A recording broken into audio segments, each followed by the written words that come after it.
આપે અમારી ચેનલને સબસ્ક્રાઇબ ન કરી હોય તો ચેનલને સબસ્ક્રાઇબ કરી લો, જેથી કરીને આપને નવા નવા વિડીયો આવતા રહે અને આ વિડીયોને લાઈક અને શેર કરો. की जय श्याम सुंदर श्याम ने महाराणी की जय श्री गोसाई जी परम दयाल की जय. मंगल आरती है कि मंगलम मंगलम ब्रजभुवि मंगलम मंगलमिह श्री नंद यशोदा नाम सुकीर्तन में दुचिरो संगसु लालित पालित रूपम. आखू पद है, पद नो भाव अर्थ बतावे छे आमां के ब्रजभुवि सर्व मंगलों में पण मंगल रूप है. आ भूतल पर श्री नंदरायजी अने श्री यशोदाजीना नामनुं उच्चारण करवुं એ પણ મંગલ રૂપ જ છે. એમની સુંદર ગોદમાં જેમનું લાલન પાલન થયું છે ને એવા શ્રી ઠાકોરજી પણ મંગલ રૂપ છે. શ્રી સ્વામિનીજી અને શ્રી ઠાકોરજીના નામ એ તો સમગ્ર વેદના સારભૂત છે. વિરહાતું એવી નિજ ભક્તોના અંતઃકરણનો તાપ તે દૂર કરે છે, માટે તેનો ધ્વનિ મંગલ રૂપ છે.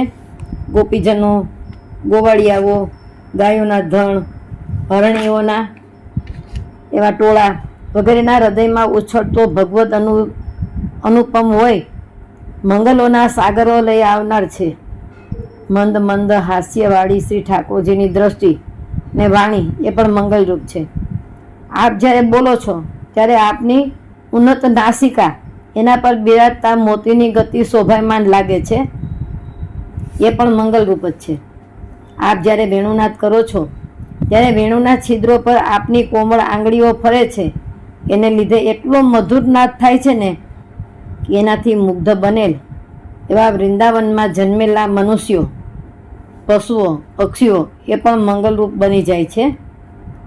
મંદ ગતિવાળા સુંદરતાથી જન્મેલા એવા મનુષ્યો, પશુઓ, પક્ષીઓ એ પણ મંગલરૂપ બની જાય છે. મંદ ગતિવાળા સુંદરતાથી વિહરતા એવા રાસમાં રહ્યા હતા તે ગોપીજનો એવું ગાન કરે છે કે અમારું સર્વસ્વ પ્રભુનું જ છે, બધું અમારા સ્વામીનું છે, એટલે એ પણ મંગલરૂપ જ છે. હે ગોવર્ધનધર પ્રભુ, આપનો હંમેશા જય થાવો, જય થાવો. આપને શરણે આવેલા અમે ગોપીજનો છીએ, એમનો આપ અંગીકાર કરો. પુષ્ટિ માર્ગીય વૈષ્ણવો માટે પ્રભુ સેવા આવશ્યક અને પ્રથમ કર્તવ્ય છે. સેવાનો કોઈ વિકલ્પ નથી. આ કારણથી જન્મ પ્રકરણથી ફળ પ્રકરણ સુધીના પાઠ પણ આવશ્યક છે, પરંતુ બધા જ ગ્રંથોનું મનન કરે તો સેવા રહી જાય. જેથી મંગલા આરતી સમયે મંગલમ મંગલમ એનું ગાન કરવાથી ફળ પ્રકરણ સુધીનો બધો પાઠ થઈ જાય છે. આ જ એની મુખ્યતા છે. અખંડિતાનો ભાવ બતાવે છે એમાં કે એક ગોપીજનને શ્રી ઠાકોરજીએ આગલા દિવસની રાતે એની નિકુંજમાં પધારવાનો વાયદો કરેલો, પરંતુ શ્રી ઠાકોરજી રાતભર તેમને ત્યાં પધારતા નથી. રાત છે ને બીજા ગોપીજનની નિકુંજમાં ગાળી ને વહેલી સવારે પધારે છે. ત્યારે ગોપીજન શ્રી ઠાકોરજીના વિરહથી ઘણા દુઃખી હોય છે. ક્યારેક તે પોતાનો ગુસ્સો શ્રી ઠાકોરજી સામે પ્રગટ કરે છે, તો ક્યારેક ઠાકોરજીને કટાક્ષ વચનો કહે છે. રસશાસ્ત્રમાં નાયિકાના જુદા જુદા એવા ભેદ બતાવ્યા છે. એમાંનો એક ભેદ ખંડિતાના નાયિકાનો છે. એ લીલા કીર્તનો ખંડિતાના નામે પ્રસિદ્ધ છે. બાળ લીલા બધાયના દિવસોમાં તથા વર્ષા ઋતુમાં એટલી વખતે છે ને ખંડિતાના પદ ગવાતા નથી.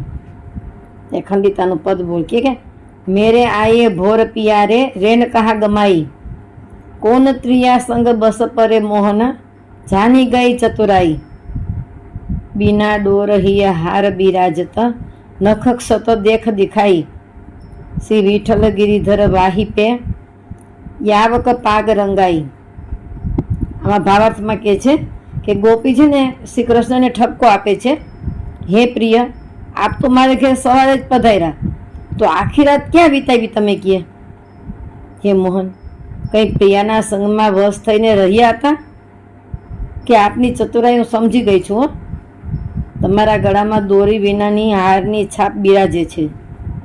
બીજી પ્રિયતમાને આલિંગન કરતા એની હારની છાપ છે ને આપણા શ્રીકંઠમાં પડી ગઈ છે, અને કેલી કરતા પડેલ નખ ક્ષત્ર દેખાઈ રહ્યા છે. ગંગાબાઈ કહે છે કે આપની પાઘ પણ છે ને રંગાઈ ગયેલી લાગે છે. એટલે મંગલ આરતીનું પાછું બીજું પદ આવે છે કે માઈ મંગલ આરતી ગોપાલકી હિતપતિ મંગલ હોત નિરખી મુખ ચિતવન નયન વિશાલકી મંગલ રૂપ શ્યામ સુંદર કો મંગલ ભ્રુકુટી સુભાલકી ચતુર્ભુજ પ્રભુ સદા મંગલ નિધિ બાનિક ગિરિધર લાલ કી. હે માઈ ગોપાલની આરતી છે ને મંગલકારી છે. એમનું મુખ જોઈને હંમેશા જીવને મંગલની પ્રાપ્તિ થાય છે ને એમના વિશાળ નયનો નિરખીને ચિત્ત પ્રફુલ્લિત બને છે. શ્યામ સુંદરનું રૂપ પણ મંગલ રૂપ છે ને સુંદર કપાળની ભ્રુકુટી એ પણ મંગલ છે.